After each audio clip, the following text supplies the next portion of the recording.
This is Cougar Cassius Rifle TV in association with MTK Global. We're in Cardiff at the Principality Stadium.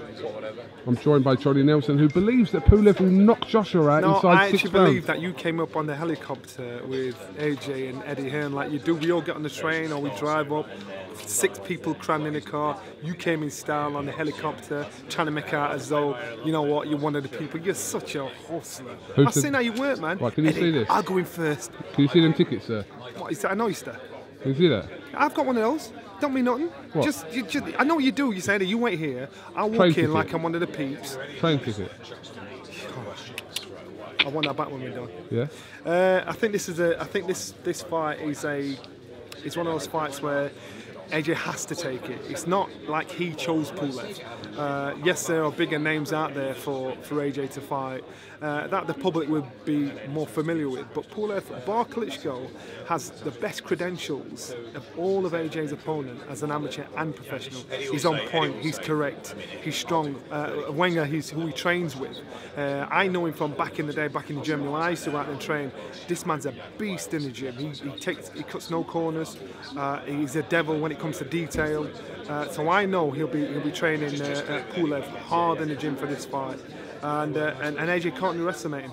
Is it a testament to where Joshua is in his career that you mentioned someone like Pulev and people are going, he'll do him in a few rounds, but yeah, Pulev's a good fighter. Come on. The thing is, you've got to think before this fight.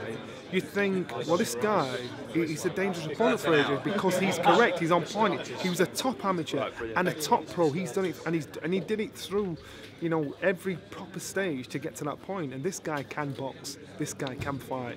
And you look at his records: 26 fights, 25 wins, 13 knockouts. Shows he can punch as well as box. It shows he knows the way around the ring. It shows he's no pushover. It's a mandatory defence.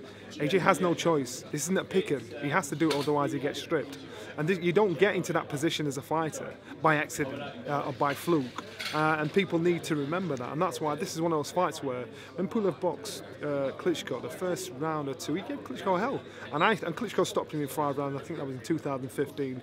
But up to that point, I thought, you know, it was probably one of the best performances of Klitschko for a while. And he needed to be on point. He needed to be on top of him. And so therefore, I think this guy here knows, at 36 years old, he knows he's got to get rid of AJ. He knows, you know, there's no nonsense. I saw him in the back doing a photo shoot there. He's an hard case. You just look at me and think, nah, man, he's one of the men you don't ramp with. And he knows what he's doing. He put on his Twitter a comment, interestingly, when the fight was announced. He said, you know, even though I only have a short time to prepare. Well, you know what? When people it sounds like he's making excuses now. Maybe he's one of them man. Is that you? Me phone That's so ring. unprofessional. No, but that's him ringing you. Might be my mama. Yeah. Hey, mama. I don't know who it is. Well, why would you answer it? You're in the middle of it. Let me answer it. Let me answer it. Oh, they stopped. Oh, you're so lucky. They stopped. Yeah. Potential banana skin or not? Potential banana skin, without a doubt. And I know people might scoff at that, but you can't do that. You can't do that in heavyweight because when you're in a mandatory position, it means you fought your way to that position. You deserve that position. We've seen AJ knock people out. We've seen him get rid of people. Who do you put him in with next then? Where do you go next? You know, because he's got to fight number one. Number one is Pulev. That's what you got to do. You just go through the rankings. That's how you got it. You can't just go for the big names. You've got to fight the people out. Some people you don't know. Some people you avoid like the plague. Pulev, Ortiz. These guys have to be fought once they fight themselves into a position. Pulev's fought himself in a position. What are you hearing about Wilder's next opponent? I'm hearing it's Ortiz. That's what I'm hearing. Have you heard it could be Stavern? No, I heard it was Ortiz. Stavern to fight Brazil, maybe. I tell you now, if it's Ortiz for Wilder, I think that's a scalp, man. That's a good shout because that's a fight that I think, what, really? You know, so really he's putting himself in a position where he's fighting a man where nobody has to fight. Nobody wants to fight. So it's just a case of he needs a defining fight. If it is Ortiz, that's his defining fight. To me, that puts him in there.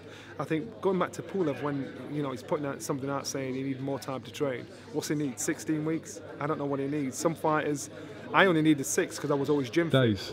Yeah, 6 days. Some fighters need 10 weeks. Some fighters need 12, 16. So he's got ample time. AJ's just started training as well, remember? So it's not as though one man didn't know before the other. Right, so this will be Joshua's kind of last fight of the year. I'm not assuming him to fight again this year. Depends. Probably early next year, February next year, early next more year. likely. Yeah, and they're looking to big fights as well. They're looking to big fights. Let me ask you, Johnny. A fully fit David Haye Yeah. versus Anthony Joshua. Who wins that fight?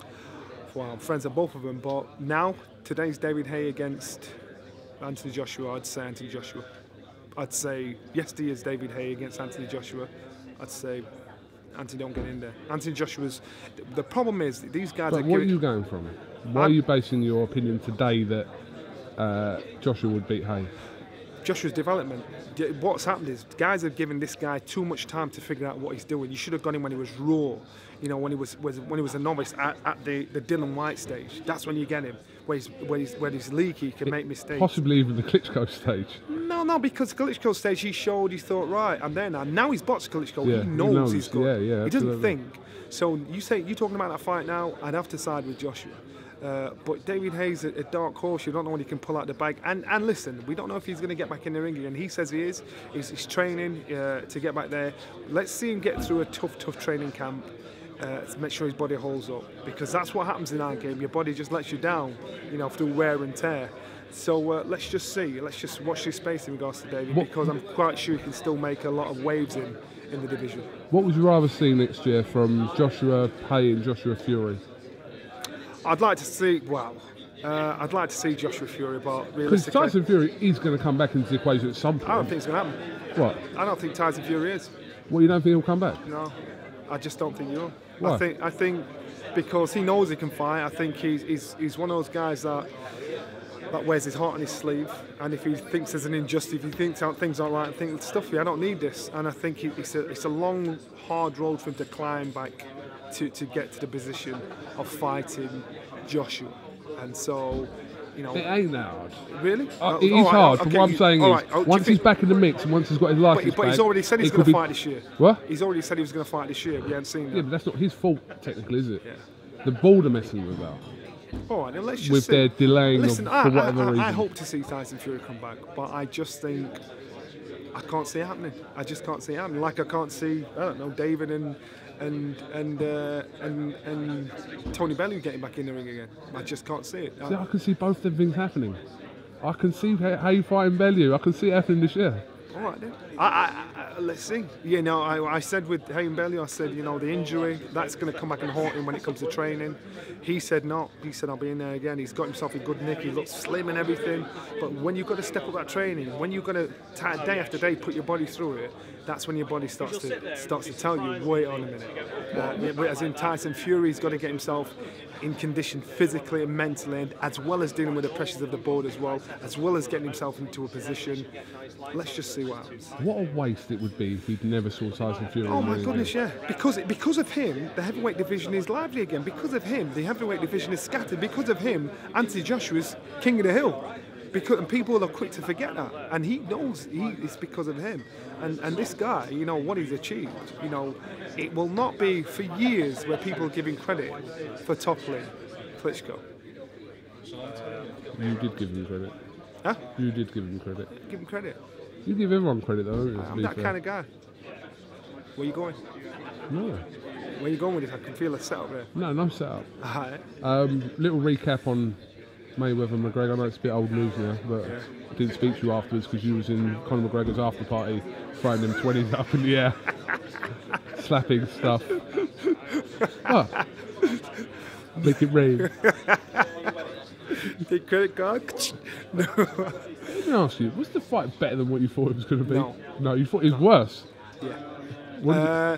It kind of panned out how you expected, but I just think, in the cold light of day, I just think the skill of boxing prevailed, and Floyd, he could do things he'd not done for many years at 40 years old because he knew what he had in front of him as a fighter wasn't to his standard. No disrespect to Conor McGregor. Conor McGregor, if it was the other way around, it was in the octagon, he'd have taken Floyd out there in a heartbeat.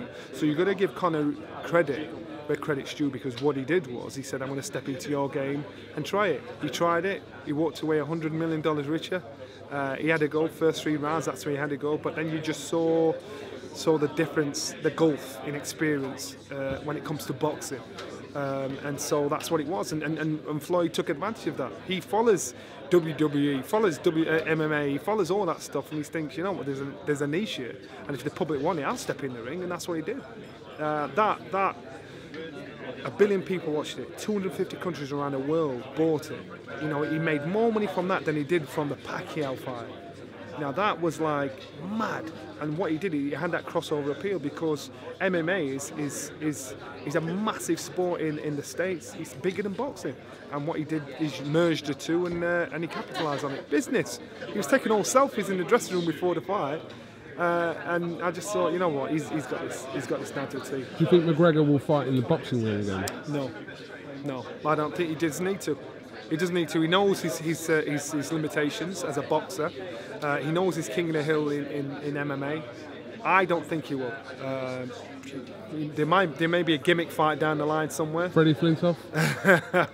There may be a gimmick fight down the line, but I think realistically he knows you've got to choose your battles. You see, you couldn't see McGregor saying, I want to get in the room with Gennady Golovkin. You know, it'd be a gimmick fight like an ex-retired champion, an ex-big name. But in reality, I can't see him thinking, you know what, I can compete at world level here as a world champion. Johnny Nelson, thank you very much. Just hold on 1 second because I've got one more question to ask you, but for today, thank you. All right. What's the question? Ah.